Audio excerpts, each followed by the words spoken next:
Assalamu alaikum wa rahmatullahi ta'ala barakatuh. My fellow viewers, Gunjur Online TV viewers, welcome to another episode of Straight Talk with Sulayman Ben Suwareh.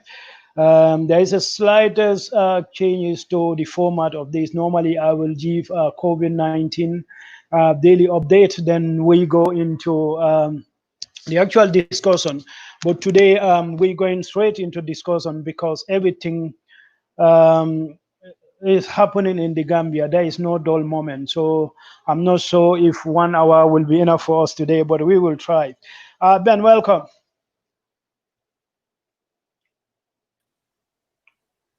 Can you hear me? Yeah, I can hear you, Ahmed. Okay, today no hitches. Thank you very much. Okay, that's my guest today. Once again, Sulayman Ben Suwareh. He's no stranger to most of our viewers. But if you are new, Sulayman introduce himself. He's a specialist, not only in the Gambia, but how the world politics works. We will be reviewing events that happened in the Gambia past week. You know, there are a lot of issues to discuss. Your host, Ahmed Manjang. I'm a microbiologist by training, but also an avid activist, and environment particular is very, very close to my heart. But again, politics, as it's everything is said by the politics, so I don't shy away from talking issues about politics. So Ben, once again, a brief introduction to our Gunjur Online TV viewers about yourself. Thank you very much, Ahmad. I hope people can hear me loud and clear. Thank you for giving me the opportunity again to come on this program. And I can say I'm Sulayman Ben Suwareh. I am a social justice activist. I am security analyst, and a government political strategist. Ahmad, thank you very much again for giving me this opportunity, and I say assalamu alaikum to all the viewers and listeners. Yeah, thank you. Yeah, thank you very much. So our esteemed viewers, please share this video, you know, for us if you can, so you can reach as many people as you can. And as you know, is the Facebook Republic that is providing opposition to President Barrow maladministration. All our opposition, curiously, have been very, very quiet of the happenings, you know, that are taking place in our country. It's very, very disheartening, because I believe our oppositions should, you know, prove to us how they will govern that country before they replace our President Barrow. But if they are so quiet, how can we know they are the best candidates? And again, you can call at the end of this program. We will open the lines. If you have anything to contribute, you are welcome. You know, Ben, issues I want us to talk about. I think you've been following the last two security personnel testimony. Yeah. And also, I think you heard about the rant of Ibu Jalo and Samsar. You know, I'm not sure if there is any link, but to me, these security personnel, there's some sort of a contempt, you know, towards the TRRC, and also they want TRC to, well, they want to take the narratives anyway from the TRRC.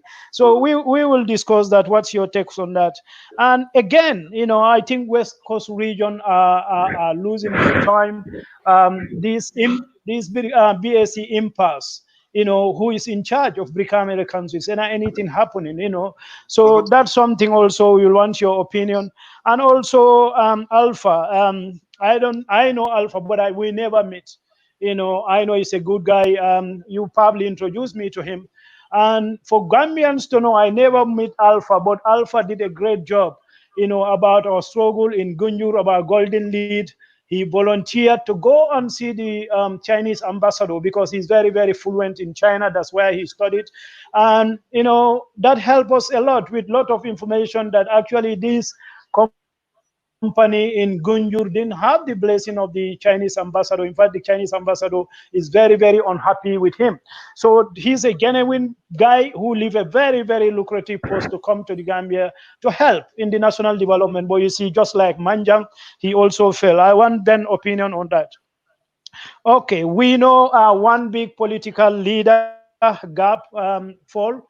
You either say you don't want to talk about it, but it's there and there are implications, and I will want Ben to also discuss about that. So Ben, thank you very much. Welcome. Starting with the last two soldiers who testified at the TRRC. Thank you very much, Ahmed. Lamin Silla, I think, and Lamin Gabi. Thank you, Ahmed, for selection of very important topics. As you know, we have got loads of topics to discuss. I think I'm happy to come and deliberate on all of the above topics that you have already mentioned. Okay, let's start with the soldiers and the what are the implications. Ahmed, as analyst, what we do is we look at all the relevant information available, or we search for any relevant information available so that we can have a total understanding of matters. And I want to draw Gambians' attention. Actually, what you said, whether the what Ibu Jalo, Sam Sal was saying about the TRRC, does it have anything to do with what the soldiers have been talking about on the or the manner they behave or the points they raise? Ahmad, I'll take it further than that, and I'll bring other issues into it.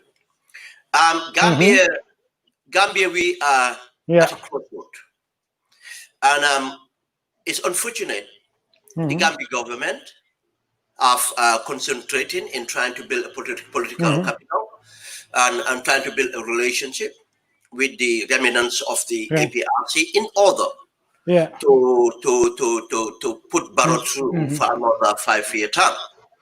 Unfortunately, this is posing a security risk because the agendas, Barrow agenda is not the national interest. And Barrow and his the infrastructure we have as the government, being the security services, being the police or any other service intelligence we have, are concentrating on one thing and one thing only, to empower Barrow. In this sense that they are not seeing the risk that these things have posed to our national security. Now, I'll point to Gambians. You have seen yesterday that America have gone up to take over the property of Jammeh, which is in Potomac in America, Maryland, which is about I forgot the amount of money it's worth. They're doing it on behalf of Gambia. But Ahmad, I'll tell you categorically clear that it's not based on the effort. It's not based. 5.5 million US dollars. It's not about 3.5 million pounds. It's not based on the efforts of Gambia government. Literally no. As I said before, Gambia government don't have interest in that because they have already. Bakambedu, President Barrow and others, and Samuel Sarr and others have made a deal for the Gambia government not to go after the billions. Yaya's billions, because if they go after Yaya billions, they will have to go after Amadou Samba, they will have to go after other people. Now, this effort for the American government to go after the Potomac residents is effort of Gambian activists. That's so much I can tell you. I can't get into details, but it's an effort of Gambian activists. And again, the effort of Gambian activists, is leading to Yaya Jammeh to be closely coming to be prosecuted in the international community. And now, this is informing why the situation is or what make the APRC rattle. That what makes the APRC rattle. The pressure is getting in. As you have seen evidence in America, a jungler was arrested and is going through the criminal justice system. As you see in Germany, some people, alleged to be associate of Jammeh are arrested. And there are other moves within the sub-region to try to get support from the sub-regional groups. So that Jammeh is posing a threat to the stability of the region. And these are all efforts not led by Gambia government, but are led by Gambian activists. What I'm trying to tell the important bit of this is, it's not government that can do it alone. The government doesn't have the political will to do it, but Gambian activists, and the word activists, let us not take it lightly. These are responsible people who have accomplished jobs, who can, do any, who could have been doing other things in their life and forget about Gambia, but they have seen Gambia and they will do whatever it takes to make sure justice is served in the country, to make sure that impunity is not promoted in the country. Now, the importance of this is because of Yahya Jammeh is rattled. Now, Yahya Jammeh is desperate, doing everything and commanding his people. And what did all these people have in common? They all would not be comfortable in a Gambia that is democratic, in a Gambia with rule of law and due process. They are only people who would be comfortable because they have a collective guilt, one, because they are guilty of what have happened. Now they want to be proven or be vindicated that what they have been doing is right. If you listen to their message, they're telling you that we built Gambia, we did for Gambia. Now they want to tell us that we are the one breaking Gambia. This is the narrative they want to give to Gambian people. No, absolutely not. Now these people are in Yahya Jammeh's camp because of they are a criminal enterprise and they are bound with Jammeh. The same thing, you go to Bala Jahumpa. Bala Jahumpa message is out of desperation. Again, Bala Jahumpa would not want a prosperous Gambia, would not be a peaceful and stable Gambia. Then that means, because these people lack the courage. If they had courage, they would have come down and asked for forgiveness for the mistakes or crimes they have committed and join Gambians in building a new Gambia. But they don't have that courage. They would rather see Gambia destabilized so that they'll be vindicated that they've been doing the right thing, they were right in supporting Jammeh or being with Jammeh. There's no moral citizen that should stand to say there's any idiot of truth that Jammeh have developed Gambia or Jammeh have done anything development in the Gambia. I have seen a desperation. Someone writing a post, I don't want to validate them, that Jammeh brought 50 billion or trillion of dollars of development, and now we are going after him for 3.5 million pounds. That's just ridiculous. But people like that are not even worth to be responded to or be validated by even giving a mention. We all know what they are and who they are. Now, you come to the soldiers. Who are they? And it's serious that these people are still serving in the system. This is what we said about the failure of the security reforms. The first aspect of the security reform should have been to detoxify the system, to manage the risk. And these people would have fall, of the wagon if a matrix was put in place in order to bring out an institution that is fit for purpose. And Gambians have to be very careful not to respond or react to the agitation, to the provocation, in a manner that will stabilize the Gambia. They are using the mechanisms that the IGM have put there. It's the divide and rule. They are trying to use tribe as an element. They are trying to use region as an element. They're trying to use association as an element in order to divide us Gambians. One thing we should have in common, any moral Gambian should subscribe to one thing, and that one thing is the stability of that country. We can belong to different political parties or hold different political views. But one thing is, we cannot associate, and we should not associate with Jammeh or anything that Jammeh has to stood for. Jammeh has not stand for progress. And let me just make this point clear. Infrastructure development, without the social capitals, it's no development. There's no point having universities when the products or the end product of the country is not what it's supposed to be. There's no point having a doctor when the doctor doesn't have the ethics to practice that profession. This is just an example. I am not criticizing the products of the university. I am in fact championing, and this is the disappointment we have with the Barrow government, that the institution inherited, they are Gambian institutions, and we should have invested in Gambian citizens, invested in Gambian institutions, so that they'll be fit for purpose. Anything that Jammeh have touched in the country was damaged. Gambians should have to remember that if any government was in place, that government would have done better than Jammeh. And that's a fact. Because the most important value is the human values. And what Jammeh have attacked in us is our human values. What Jammeh have attacked is us is the social cohesion.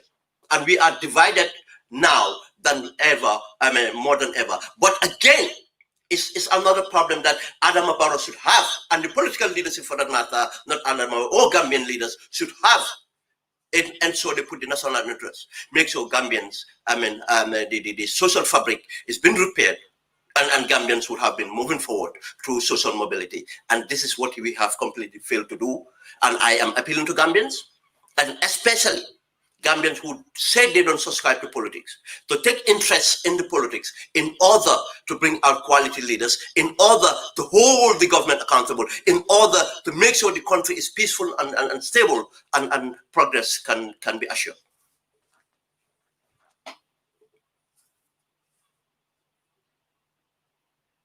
Ahmad?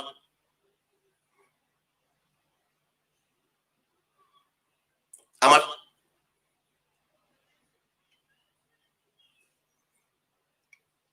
Ahmad?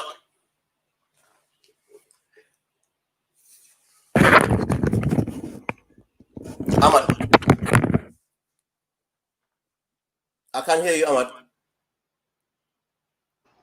Thank you very much. So if I understand you very well, what you mean is that, can you hear me? Yeah, I can hear you now, yeah. Hello? Yeah, I can hear you now. Yes, you can hear me? Yeah. Okay, let me put on my speaker. Yes, I can hear you clearly. Okay. Yes. Hello? Yeah, I can hear you, Ahmad. You're coming loud and clear. Okay, you can hear me, right? Yeah. Okay, what I was going to say, I said if I hear you, if I understand you very well, what APRC is trying to do, just to create chaos. Yeah. So in the ensuing chaos, that will give them the opportunity. Huh? Yes.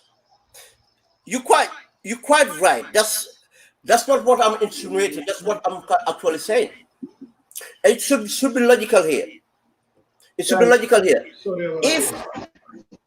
If Gambia is stable, if Gambia is governed right, if the rule of law is assured, and justice will be assured, because of they will take themselves to be victims, because they lack the courage. If they had the courage, they would have accepted the justice system. The people that wronged or people been wronged should have faith in our justice system. That's what we call for. Why we call for criminal justice system. But these people have realized that they are the perpetrators of this crime, or morally, or whatever you call it. They are the ones that empower and enable these crimes to be committed. And now they don't have the moral courage to come out and ask for forgiveness. They rather see the Gambia destabilize, rather than Gambia be stable, progressive, and has to the rule of law. They are not Democrats, and they don't want to see Democrats in the Gambia, and they don't have the courage to admit to the wrongs they have done, or how history have captured their behavior.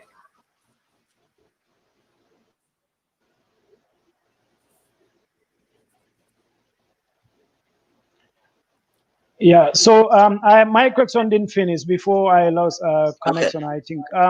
Do you think that will give them the opportunity to come to the negotiating table? That will might give a leeway for to push Yahya Jammeh's agenda so he can get back to the country? Yeah, definitely. You see, this is You know, when you do, when you look at things, you look at things in and at times it's helpful to look at the things at the perspective of history, and history for other countries that have went through what you have gone through. And if you look at history, Guinea-Bissau, Nino Vieira came back because Nino Vieira was still instrumental in making so the destabilization of Guinea-Bissau and was ensured. It continued. Now, the international community and some stakeholders, I mean, part of the negotiation, thought that bringing back Nino Vieira was a good idea for Nino Vieira to be in the process to bring about peace in Bissau. To the extent of, in fact, facilitated. They assume that Nineveh have the capabilities in order to regain control and put the country back to order. But it failed. Nineveh was part of the problem, not the solution. And now that's where he ended up being killed in the streets of Bissau as a dog. Now, these are the thinking of dictators, and this is how they strategize to be part of the discourse again, to be a stakeholder. Yahya Jammeh cannot be a stakeholder for Gambia anymore. Yahya Jammeh should not be seen as anything apart from a criminal, and he should just come back and face the criminal justice system. But these people don't want to allow that. That's why they're using the disguise of the so-called reconciliation. That's why they're attacking anything that holds them accountable. They should be championing the TRRC if they believe in reconciliation. No, one thing they don't like is the exposure. The exposure, they've been exposed. They don't like that. Their dirty laundry is being put out in the open. They don't like that. That's why they're attacking the TRRC. And they want to discredit everything about the TRRC. I'm not completely in support of the TRRC.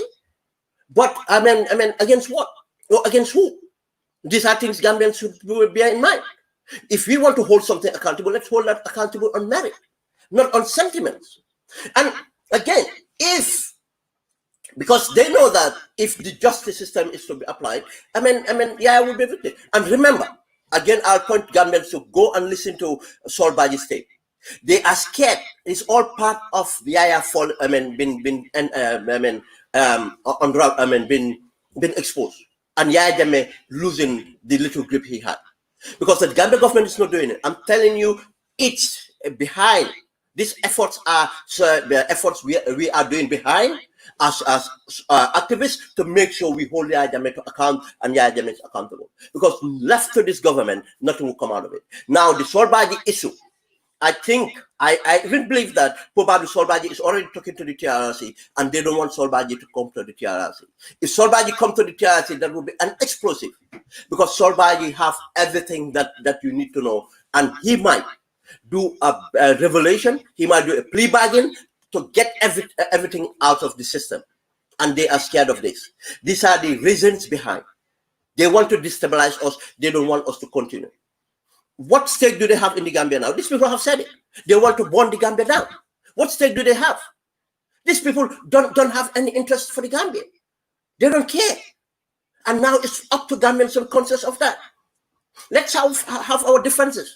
I'll have my difference with UDP. I'll have my difference with PDS or any other party. But one thing I am sure of, I have more in common with all the political parties than against what I don't have nothing in common with APRC for the matter. It's a totally criminal enterprise. It's not a political party. It's an entity, part of the criminal cartel of Yahya Jammeh. I am not subscribing to anything absolutely. They have no moral compass to call up for anything, not for thievery or any other thing. I'm not saying that they don't have the right, but I'm not saying that they don't have the moral compass to pass judgment, because of they trying to justify the unjust survival.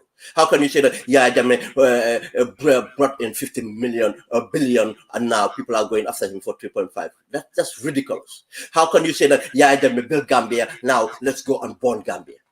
That's ridiculous. How can someone equate the social capitals that the peace and tranquility to infrastructure development? And which infrastructure development? Which infrastructure development where you can have that petroleum building, but you don't have a fire service that can put off a fire if the petroleum building was in fire. You have a university where 60% of the people will become failure, who should not be failing actually. These are good people. These are smart young people that if right investment was done on them, and you have the output of probably 40% that you call to be a success are not even to the quality that they should be. It's not that they are stupid or anything. They have everything that it takes because they are super brilliant. That's why they came out to that level. But these people would have even been somewhere else. We have seen the testimony about the HIV, the thing where you have professionals been compromised. Doctors been compromised to take part in unethical. Tell me any professional ethics that have happened in the 22 years of that rule. This is what development is. Development is about human values. Development is not about structures. Yes, structures do add to development, but the most important, why do we do it? What's the end product is for the human beings to be developed, not for the country just to be beautiful or whatever it is. And where's the beauty? Gambia is like a crumbled state, like countries that have been in war for 22 years. Where is the development? Why do we keep on taking this narrative? We should not. Thank you, Ahmad. On that topic, then we go to the next topic. You mentioned it anyway in your introductory remark. President Barrow or NPP or MPP, I don't even know which one is right. Still now they can define it.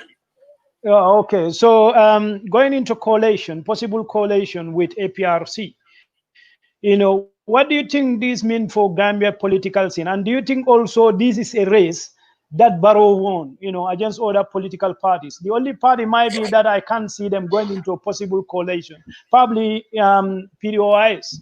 But do you think, Barrow, this is where incumbency come into existence? But what do you think this means for a political scene? Because you will say, okay, APRC, they don't go and kill people, but it's under them. All these atrocities happen.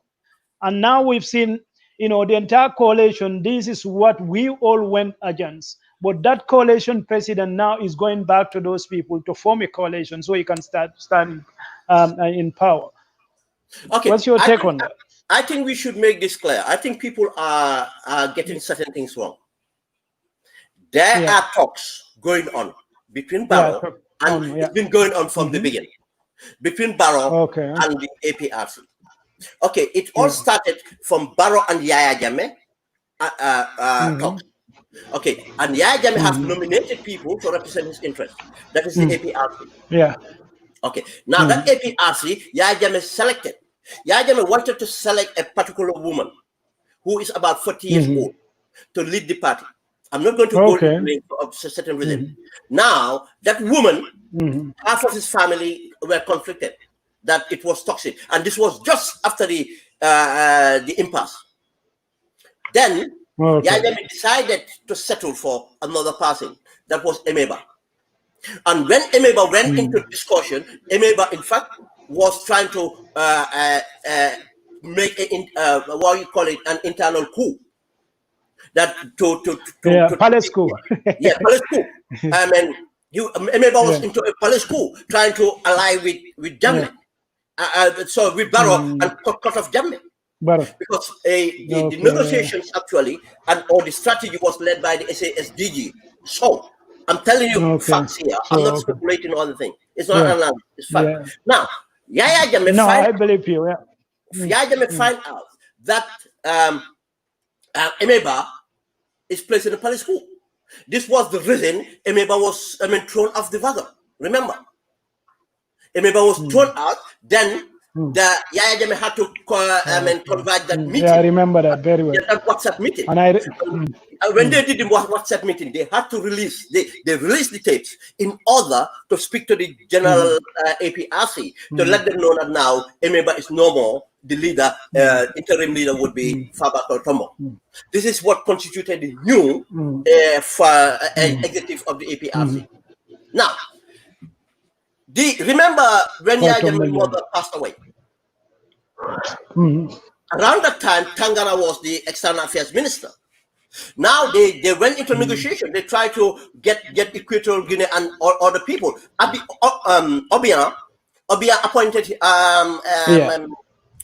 his daughter to lead represent the Equatorial Guinea government in the negotiation.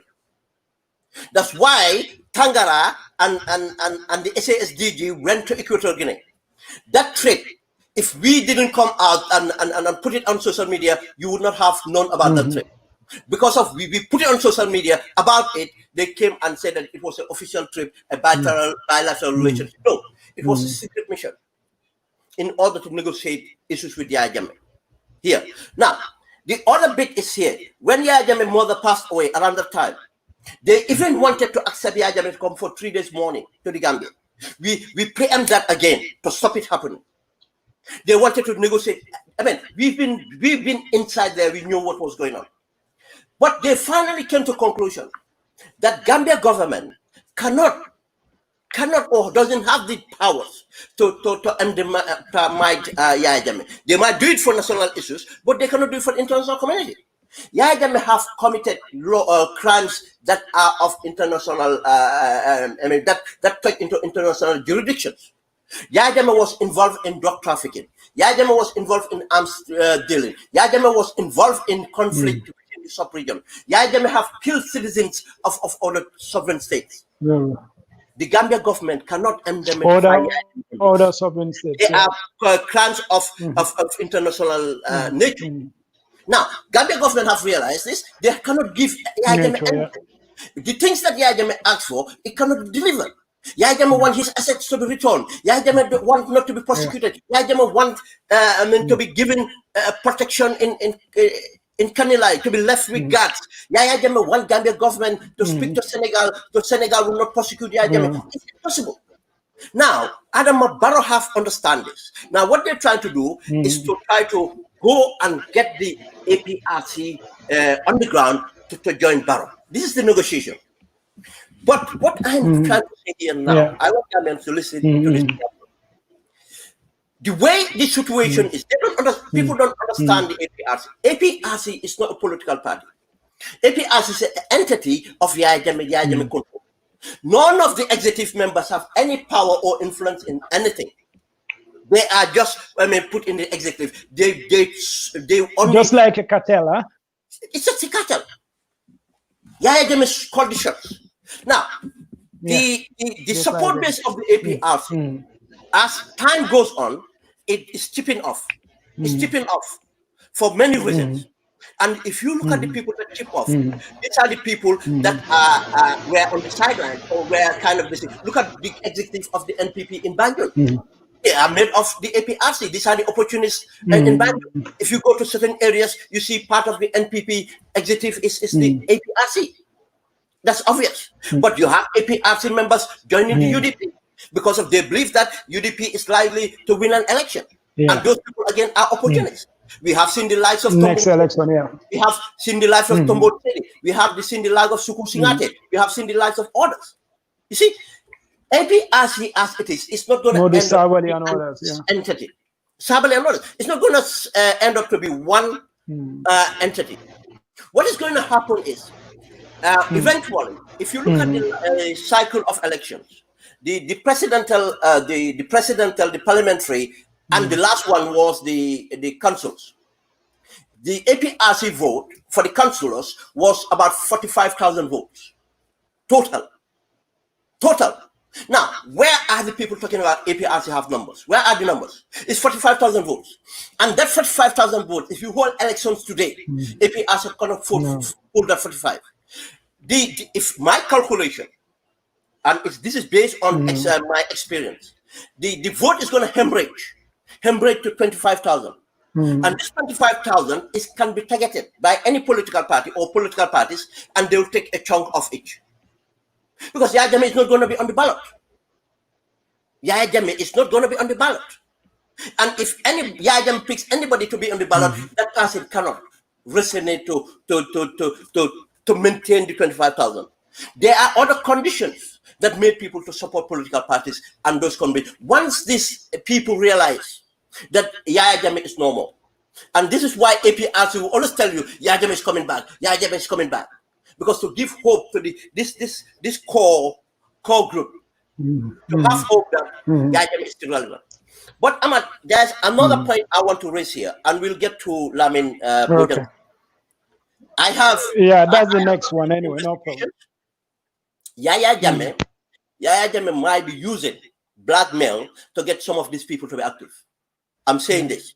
I am aware of existence of proof of treasury, of nude videos and graphic and text and everything with some of our political, the cross spectrum, security forces and different individuals in the country, influential individuals.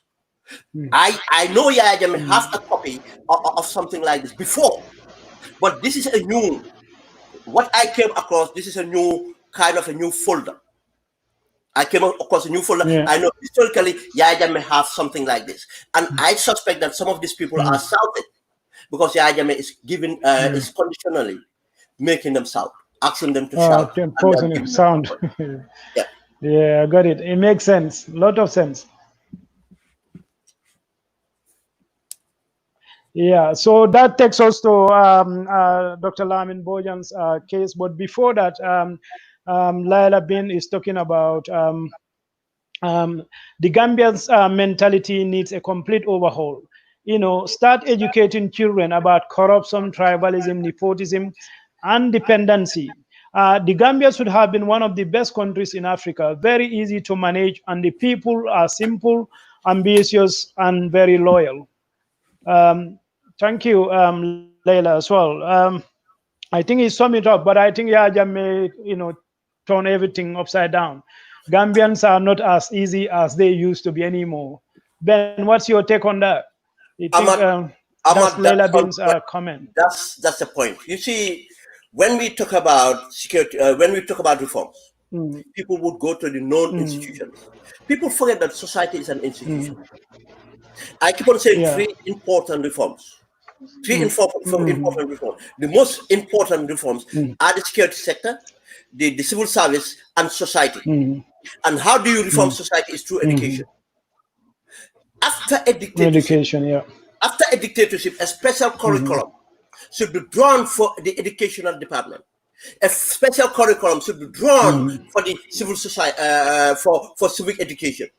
Because of what happens for the dictatorship to try for 22 years is to, capture the mindset of Gambians and program the mindset of Gambians to think certain way. And this should have been. When I talk about the mending the social fabric, when I talk about bringing society together, you cannot achieve that without the education. The person is absolutely right. Education is the key, and civic education, for that matter, is key. In order to bring about change that we desire. That society have to be educated in order to be able to deal with issues. But unfortunately, we drop the ball the minute we move away from the MOU. Yeah, education is very important. In fact, today I wrote something and somebody wrote a comment. I said, okay, skin bleaching should be it should be legislated so that it's criminalized, the same Garakoria. But somebody that will force them to underground. They will be open to exploitation. I think he thinks education is the best. We need to educate. I straight away agree with him. I think that's important. So coming to Lamin Bojan's case. Because I wrote a lot. Yeah. Can I reply to that before? Go ahead. Can I respond to that? Do you know the background of the skin bleaching? Do you know the background of the skin bleaching legislation? No, I don't. Okay. I'll tell you this. I know the background of this. Do you know the reason Yaya Jammeh brought about this skin bleaching legislation? It was another control mechanism on Gambians, and especially Gambian women. Yeah. Do you know why? Yeah. It's a crime that at that time was associated. It was a crime, and if you make it a crime, you are criminalizing influential women. Because most cases in those days, it was the most influential women that skin bleach. Yes. Now, if you criminalize skin bleaching, you can always intimidate people. In a sense, most of the senior government or senior influencers, so most of their wife or daughters were bleaching. Now, if you cannot catch them for corruption, you cannot catch them for any other crime, you create a crime that most of them have already committed.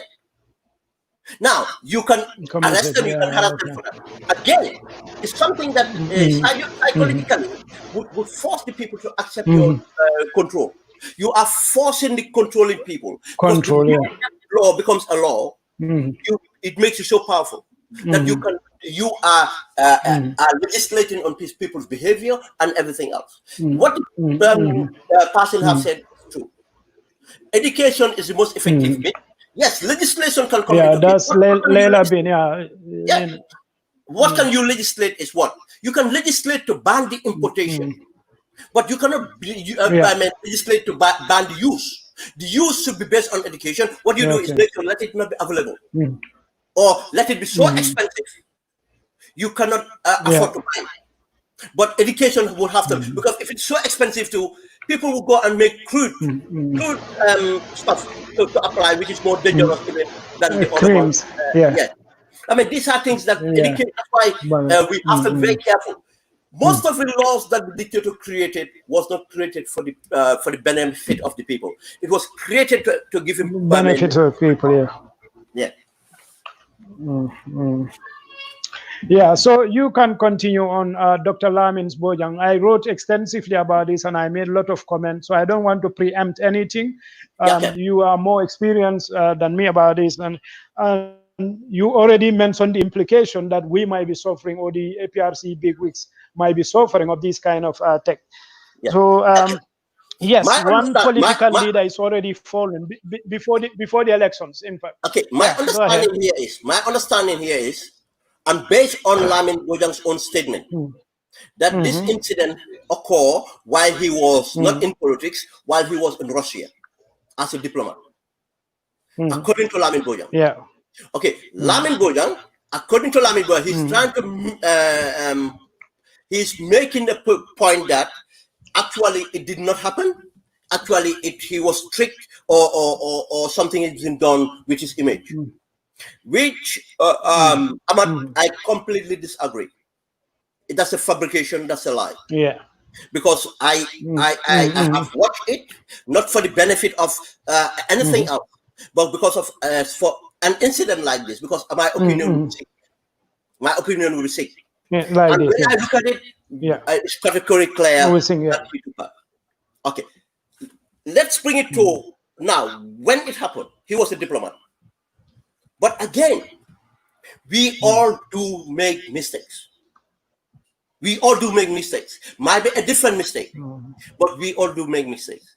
And we did. Some of us have got away with some of the similar mistakes, or even more serious mistakes, without it coming into public, for forums. What Lamin Bojang should do is to learn from this. But not only Lamin Bojang, Gambian, for us, we should learn from this. And again, this should inform us that we need education. We need to educate the Gambians on the use of social media. In schools, for bullying, for social media, many reasons. We should educate Gambians. Civil education can educate Gambians on the danger of the social media and the advantage of social media. Now, this thing had happened. It happened in Russia. Now, when he was in Russia, according to Lamin Bojang. Now, why did it come up now? Why did I think it come up now? And what actually happened is, I learned about a lot that happened before. Someone just spoke to me about it. These are scammers going around trying to get money out of blackmail. There are different type of it. It's not only this. There are different type of it. Now, he fell for this, and they'll try and put pressure on you to get money from you. And how do they put the pressure? They go to your profile, Facebook profile or social media profile, to see how important are you, or what an influencer you are. The bigger the touch, the higher the demand will be. The higher the demand will be. Now, Lamin happened to come out on a debate. But I think some people must have had these images long time ago, but they brought it out right now for political reasons. And we should not be surprised. This is part of, it's dirty, but it's part of what happened in politics. That's why when you're on politics, Make sure your closet is really clean, or prepare for your closet to be exposed. Now, what do you do when something is exposed from your closet? How do you limit the damage, and how do you rebuild yourself? I think Lamin should have been schooled in how to limit damage and how to rebuild his image.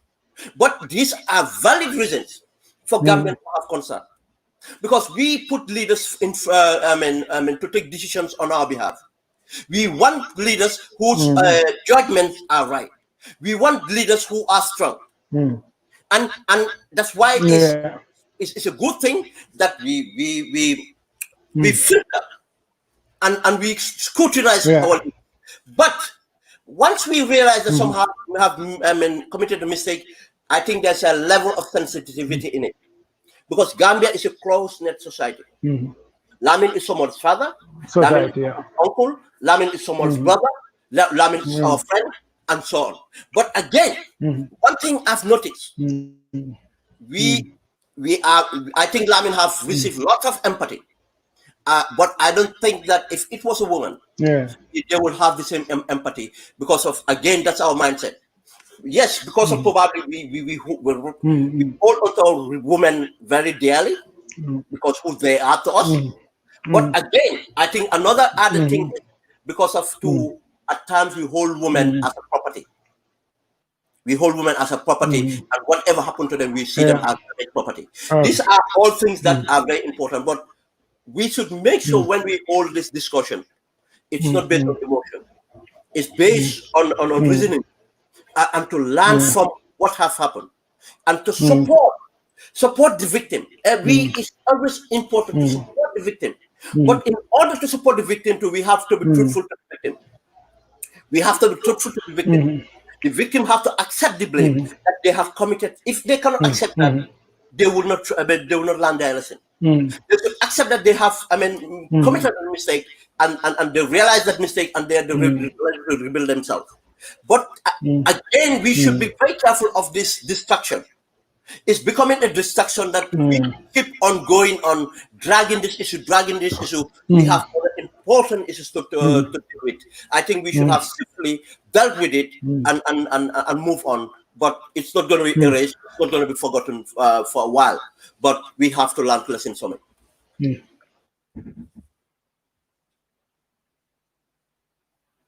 And you mentioned women. Maybe if it's a woman, that's my personal take. Is this because we hold the bar too high for the ladies? You know, that they are moms, they are sons. That's how I see it, not as a control. But again, don't you think a pattern is developing here? Maybe this revenge porn might become a significant political tool as we approach 2021. Because it was Dr. Conte not long ago, and now Laminwe. Yeah, no, Ahmad, that's a fact. And it's not only politics. I think generally, if you happen to be fortunate to be an influencer or to hold positions in public, you shall have to be very careful. And this thing will come out. Careful, when the person that have something to lose is that someone that had something or have already something gained.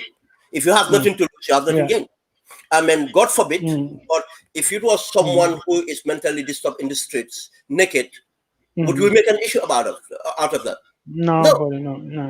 But the reason we make an issue out of this is because it's someone perceived to be important, someone that have a profile, a social position, someone who have political position. I think then we should recognize that when we have responsibility, when we have position, it comes with responsibility. Yes, politics, we have to accept this fact. Anywhere in the world, politics have been nasty, and politics will continue to be nasty, especially with the access of social media. We have to be ready for that, and it's going to happen. It's how we deal with it when it happens. That's what's important. But it's going to happen. Yeah, so in a nutshell, we all have to be careful and responsible. You know, you can be a private person today, but tomorrow you might never know. You become a position of importance. Like Thank you. this Yeah. man said, he was in Russia. He was just a diplomat, not a Yeah. top. But all of a sudden, he's leading a political party. So Yeah. circumstances can change. So we Yeah. have to be very, very careful. The people we deal with, and again, Ben, it all comes down to education. We should start teaching our kids at school Yeah. the implication of the social media, the Yeah. pros and cons, as early as possible at school, so to save them. That take us to Alpha. Alpha is Yeah. somebody, I'm not sure how close, but like this. And Alpha case is very similar to that of Manjang in social Yeah. security, an issue also you fought, and today also you are writing about social security. It's not Mhm. even 2 months since Manjang left, and now we have this issue with Alpha. And I got a lot of stick, actually, Alpha Sakin from UDP supporters, because when he was appointed, I wrote congratulatory notes, and some people didn't forget that. They thought I was like, maybe, you know I don't know how they see it, but they come back to me and say, "Look, what have your guy done?" But my Okay. response to them, so this guy now is 50 or 70-year-old problem. You can't solve that in 2 months. And then Dr. Conte bring figures that actually this guy is doing very, very well under the circumstances. So your take on this, and we will close this program for another week. Okay. Thank you very much, Ahmad, for giving me this opportunity. If Hmm. you if you pay a particular attention, I Hmm. have not even been active about NAWEC issue Yeah. because for obvious reason, Hmm. not that I cannot hold NAWEC or what didn't want to know to hold NAWEC accountable, but it's the issue of conflict of interest. If I had come out with the position that I feel that was the right position to come out, people might have thought that I am supporting Alpha because I know Alpha. Or I might have come out with statements that people would think that Alpha was feeding me of what was happening in Nawek, which was not actually true. I have my contacts, I have my ways of finding out what happened. Then, because of my relationship, I have to be very careful. I mean, not to be seen as doing anything unethical. But I will give you a background of what I understand that happened in Nawek. One, who is Alpha Robinson? Alpha Robinson is a known-born activist. I knew Alpha Robinson in the late 70s, and we were not close, but I knew of him, his activities. He was a friend to some of my cousins. I've interacted around his this thing. I know his views and everything else. And Alpha hold on to that. And people know about this speech he made in front of Jawara and all those student activities thing. People like my Fati and others were Alpha's protege in activism. You see, Alpha was in the First Republic. He was arrested, put in cells and everything for activism. Alpha went to China. Before the Tenement Square, Alpha was the leader of the African Students Union in China. Before the Tenement Square, Alpha and this African Student Union, they were the leaders that fought racism, Chinese racism in China, to the extent of people like Alpha have to be expelled from China. Alpha was training as an engineer. Alpha moved from China to Germany. Germany, where he qualified as a civil engineer and expertise in water management or whatever it is. From there on, Alpha stayed in Germany, worked in Germany as an engineer. Alpha moved to the United Kingdom and worked in Manchester for a big engineering company, to the extent of becoming a partner to the engineering company, not only as a civil engineer, but as a management partner of the company. Alpha represented this company in Hong Kong. Alpha worked in Hong Kong for this company. Alpha worked in Singapore for this company. He was based in Hong Kong, working in Singapore and Southeast Asia. Alpha worked in Africa, represented this company in Liberia and other countries. He has this wealth of knowledge in management, experience, and exposure, and he have his own his moral position have never been broken. It's the Alpha Robinson we know. And Alpha left that company and went into work for Africa Development Bank for a contract. He had a consultancy contract with Africa Development Bank, where he was headhunted to go and take over NAWIC. When he took over NAWIC, Alpha found systematic problems, as you alluded to. 50-something years problem. And Alpha found capacity problems in NAWIC. But the culture, the corruption culture and everything else Alpha found in NAWIC. Not only NAWIC, but in the Gambia. Just as you alluded to when Manjang went to Social Security. Coming from outside, it was not an easy task. Alpha built a strategy in order to fix the problem, try to fix the problem from NAWIC. And I cannot preempt some of these things, but because I am put on the short chair now, I will say some of these things, and I think Alpha might come out and speak for himself. But I am talking here for what I know. What I know because I was aware of this. One of the capacity problems to be fixed, I know of. Alpha recruited about 3 to 4 directors. And all these 4 directors were recruited from the diaspora. And these were from diverse backgrounds. And they are all expertise. They have experience in this thing. And the problem of recruiting these people, he needed these people in order to address some of these problems in Norway. One, capacity. How was this? Because he looked at the structural problems. They have structural problems. And he went to do the restructuring with the support of the World Bank.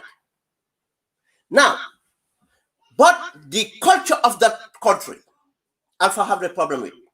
Because when Alpha came, Fatajo was removed. And people should ask themselves, if Fatajo was sure of himself to be removed as an engineer and posted as a diplomat, and you took the position of a diplomat. And I can assure you that Alpha would not take this position of a diplomat, because that's not him. He is sure of himself. And because of Fatajo was removed, some people have sentiments of this removal. Alpha had that opposition. 1. 2, Fatajo, Nani, and others are historic problem of Norway. The corruption, the nepotism, and everything that goes on. And the board and everything else started to fight. And a guy called Masari, a Lebanese guy called Masari, you all know about him. They are the same people with Basi and others that were there. They started this campaign. They started this campaign. Not only that campaign, direct sabotage of engines and other things. Alpha reinstated John Jatta as the generating head of generation or whatever, generating powers, whatever. And we all know why John Jatta left now. What condition he left now. But now let's come to the building of capacity. When he came, Alpha came and find, in fact, World Bank are trying to address some of these problems. And now he took that over. Now World Bank is trying to address the capacity. They did interviews. They invite people. They did interview for most of the directive positions. And some of the existing directors applied for this position. But they didn't meet the criteria. Now what Alpha had to do is to look external. Alpha didn't want World Bank to send their own people to do the job if Gambians can do the job. Then Alpha negotiated with the World Bank to try and get Gambians in the diaspora, Gambians with expertise in accounting, in engineering, and other aspects to come in. And that contract was not even going to be paid by Gambia government or NAWIC. All this was a grant that Alpha had negotiated, and that grant went to almost totaling, if you put them into that's almost $300 million. $300 million. And he's the less traveled MD in that country. In 1 year, less travel MD in that country. And he was able to negotiate all this without leaving the Gambia. I mean, he done a lot about these things. He has his plans and all. I cannot go into deep into some of these things as it's his own story. But I'm saying to you that he knew the problem and he was in position to fix the problem, but the interest groups. But I will assure you that when he comes out, I think Gambians would hear from Alpha himself. I think I might even say too much that I should not have said. But I have to express these things as I am the hot seat here. But one thing I'll tell you, the Alpha I know, I cannot see. And until an evidence is put before me, I cannot see him as someone who would take part in any form of corruption, regardless of relationship we have.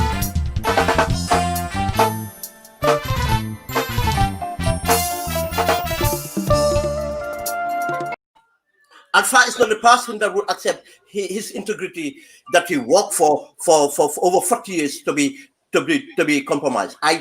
Until I see that evidence, and I know he have the competence because of the track record. He was an engineer in the United Kingdom, and he worked from a civil engineer position to be a corporate partner of that company. He have worked around the country, Singapore, you name it, Hong Kong, you name it. And that person have the exposure and the experience.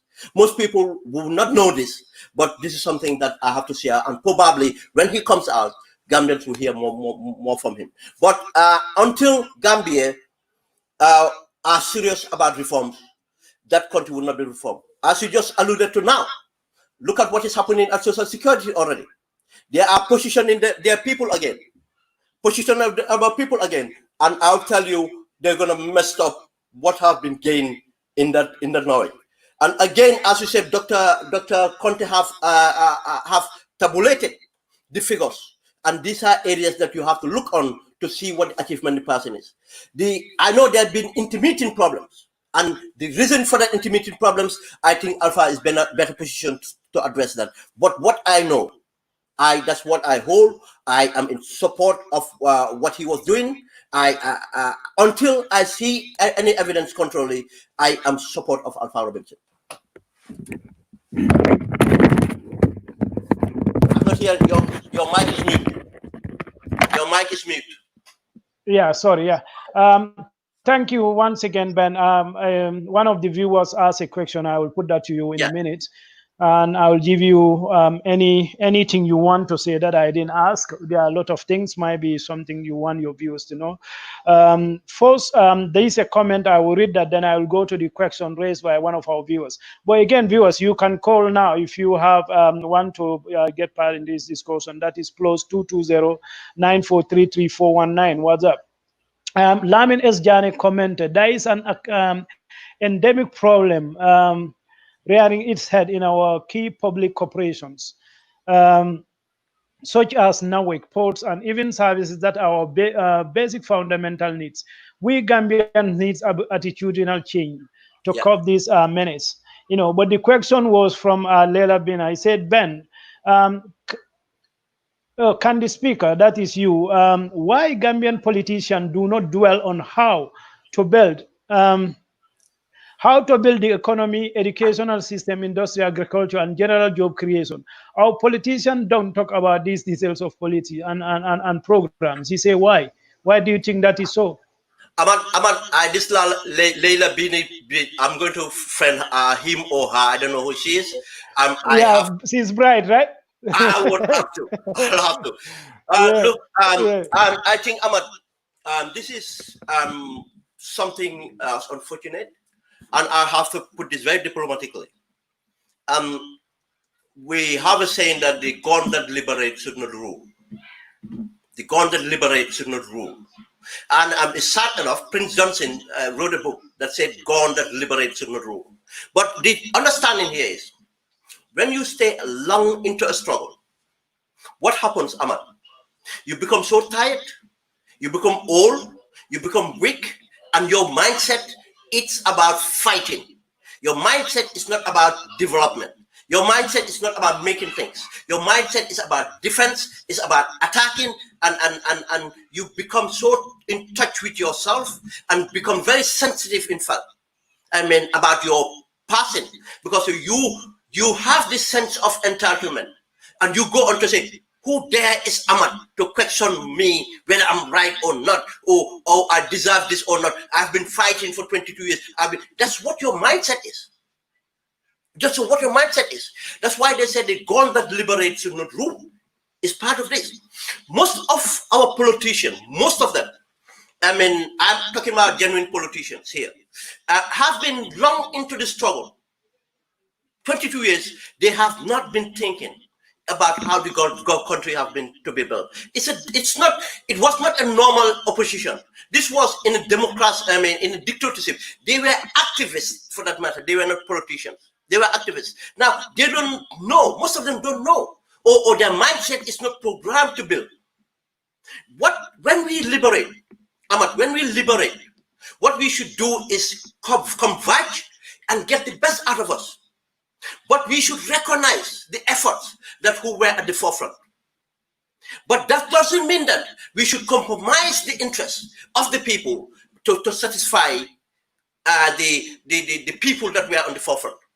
When we fight to liberate, we don't fight to liberate ourselves as individuals, we fight to liberate the entire country. Then when it's finished, we should not alienate anybody. What we should do to reconcile out to ourselves that this is what we've been fighting for, now let the best of us come out. We want to see the best engineers, the best architects, the best these things, and the best thinkers to come out. Regardless, if you didn't have the courage before, doesn't mean that you cannot be part of the change or rebuild it.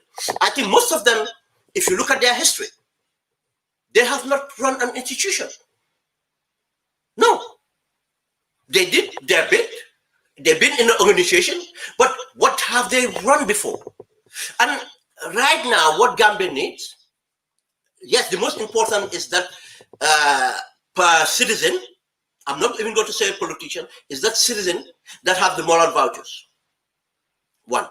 But the competence, the right mindset, why they are in the right mindset, the development mindset, that can think of unity of purpose, that can think of our diversity, our inclusivity, that can break the barrier between the generations, that can break the barrier between the Gambians in the Gambia and Gambians in the diaspora, that can understand the importance of the Gambian diaspora and incorporate that into our development agendas. This should be a politician that can understand the importance of this inclusive gender, youth generation, and rural and urban.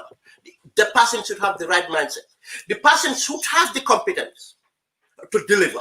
The person should understand what development is. The person should have the strength, to withstand what is going to come onto him. Whoever occupy that office from now on is not going to have it easy, because of Gambia has changed. And Gambia deserves a leader who has the energy and the foresight and have the interests of the country and put the country forward. A Gambian, a citizen who can unite us, and then we will go forward. Thank you very much. That's one phrase, that a gun that liberates should not rule. Ring some bell, because I think that sense of self-aggrandizement and also entitlement, you can see it in their supporters. You mention them, you question why they don't do. They will say, where was your father when this man was fighting against Yajame? Where were you when this man was fighting that? So that is very, very true. I think they're so entitled, they're so focused on Yajame. That's not unique to the UDP though. That is across no, but I don't say any name. You mention no, it's not unique to the UDP. Yeah, that's what I mean. I don't mention any name. No, but we look at the strugglers. Look at the people in trouble. The minute you talk about them, they said, "Where were you? Where were you?" And Barrow said that to Dr. Cisse. Yeah. Okay, Ben. So to conclude, I will give you opportunity to speak to your fans. Anything advice or just general? Ahmad, one thing I have to say, Gambia is in a crossroad. And as I said, my perspective comes from a security background. And I am very concerned because of we have a government that's not fit for purpose, the government that have an agenda and the agenda for one person. I am calling to Gambians, and wherever they belong to, they belong to one country, and this is Gambia. We can belong to different political parties, or we might not even subscribe to one of the political parties. Probably we are not inspired to join any of them. But one thing we should always have in mind is how do we improve our condition. And one thing we should all have in mind that we are one Gambia. And one Gambia doesn't mean that we are of the same tribe. But one thing is we should share the same values. Values, and the of our forefathers, of the diversity coming together, holding up together. We should, have the same aspiration. We share the same desires of seeing Gambia going forward. But in every community, we'll have the people that we will disagree with, or I don't call it people that are negative or not progressive or whatever. But it's our responsibility as progressive people, in order to be thorough, to try to win these people over. The fight should not be physical. The fight should be intellectual. The fight should be psychological. In order to bring people from this thing, we should be persuasive in our argument. We can hold arguments. We can hold discourse, but we should engage. One thing important, we should engage, and engage every one of us. Even the people in the APRC, we should engage them. But we should not engage them for political expediency. No, we should engage them to educate them, and they can decide. My thinking is here that give information out, educate the people for them to take, or educate each other. Let me say educate each other, because we gain from every person's idea. Educate each other in order for people to take the right decisions. One thing Gambians are aware, we all want the same things.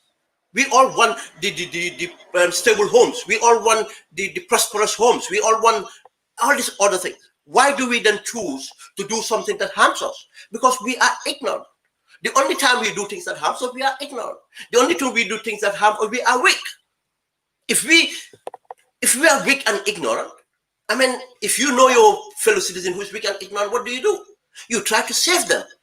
Because we have to remember that we cannot live in peace if other people, Gambians, are not living in peace. We cannot live in peace if majority of Gambians are not living in peace. And living in peace is not that someone is not beating them up. It's that they don't even have hope in their life. That they will even have a lunch or dinner for 3 square meals. They don't have this, they don't have that. The basic necessities of life should be affordable. Gambia can do that. We have the leadership. It's just that we are not seeing ourselves as those leaders.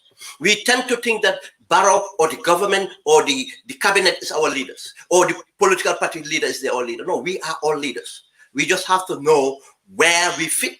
We also have to know where we take our position of leadership.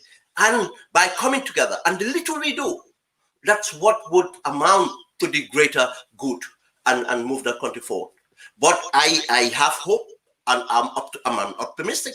I'm an optimist, but I always have hope, because I have seen Gambians delivered when everybody doubted them.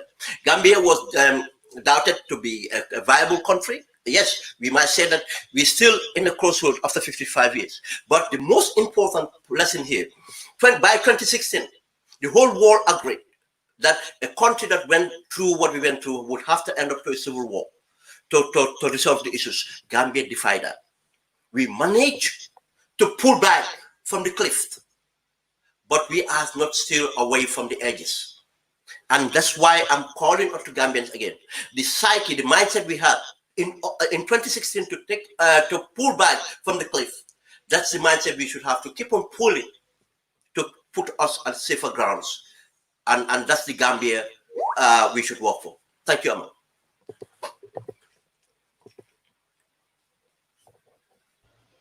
Thank you very much. I dare not add anything to that, just to say thank you very much once again. And I believe your fans will appreciate your time once again. Thank you, Ben. Till next week, inshallah. Thank you, yeah, thank you very much. We really appreciate your time. Thank you. Thank you, guys.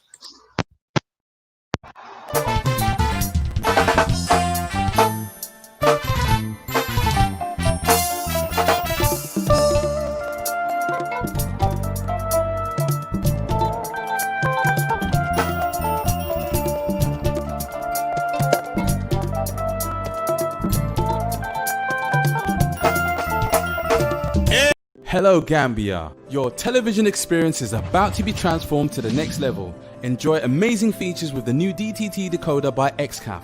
Watch television in high definition and excellent sound quality. Watch Gambian channels such as GRTS, QTV, Star TV, Paradise TV and MTA with one decoder, all for free. That's not all. For a monthly subscription of $510, you get 60 international channels from your favorite football leagues, news, African movies, telenovelas, cartoons and much more. Get the decoder for $2,040, which comes with free installation, 24/7 customer and technical support all year round, and 1 month free subscription for only $510 thereafter. Get the decoder at XCAF Gambia, located at Hendon Court Building, former Dream Park, Senegambia, or through approved dealers. For more info, call 446-1060 or 446-1061. The world is at your fingertips with the XCAF DTD decoder. When your fitness center Body Max.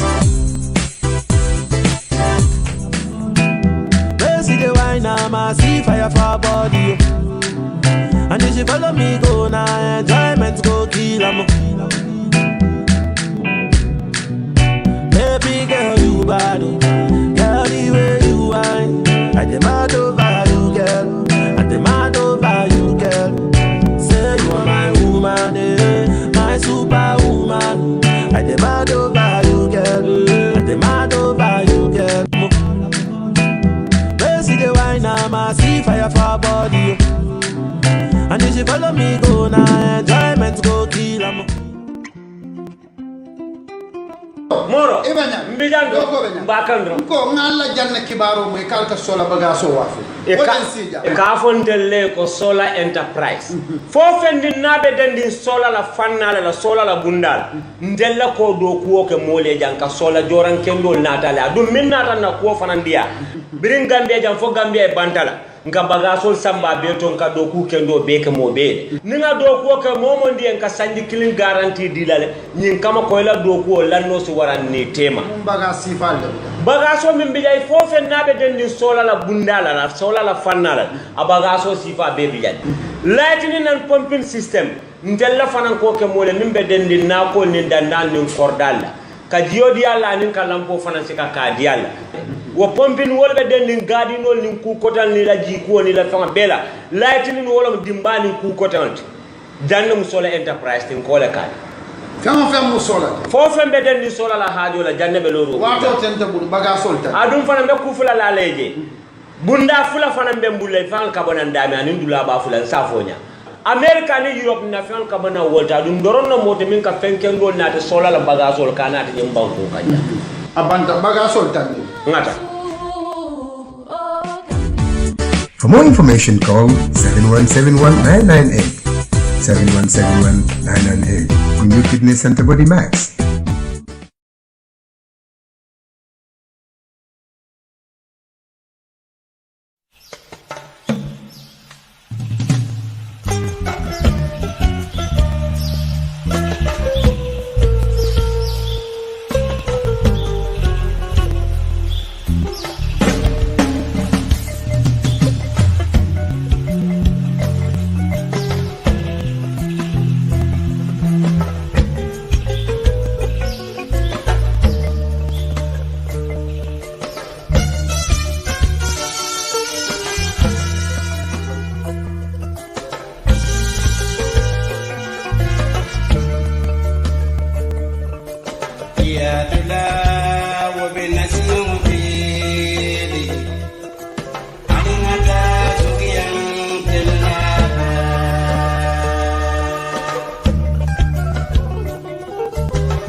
Blessed with the mighty Atlantic Ocean, fertile agricultural lands, and a strategic geographic location that gives an opportunity for a lot of people to explore and get into the business. Gunjur and the Gambia at large has experienced numerous shutdowns when it comes to economy, and especially this COVID time. Please join us as we embark on a journey where we explore different areas of our business sector, from agriculture, fisheries, and small business enterprises. Gunjur Business is in short called Gunjur Biz.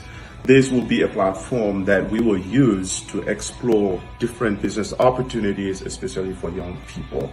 We'll bring you on Gunjur Online all the business topics that is related to financing, operations, marketing. And we will use this platform to invite experts from different sectors of the Gambian economy and give tips and have a broader analysis of the general business sector.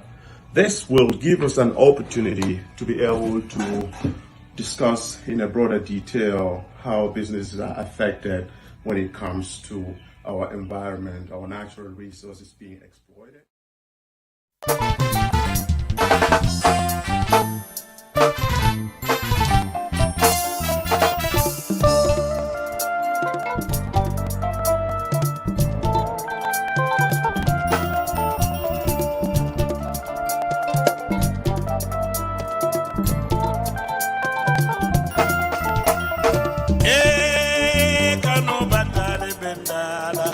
Ati go di go, ba for the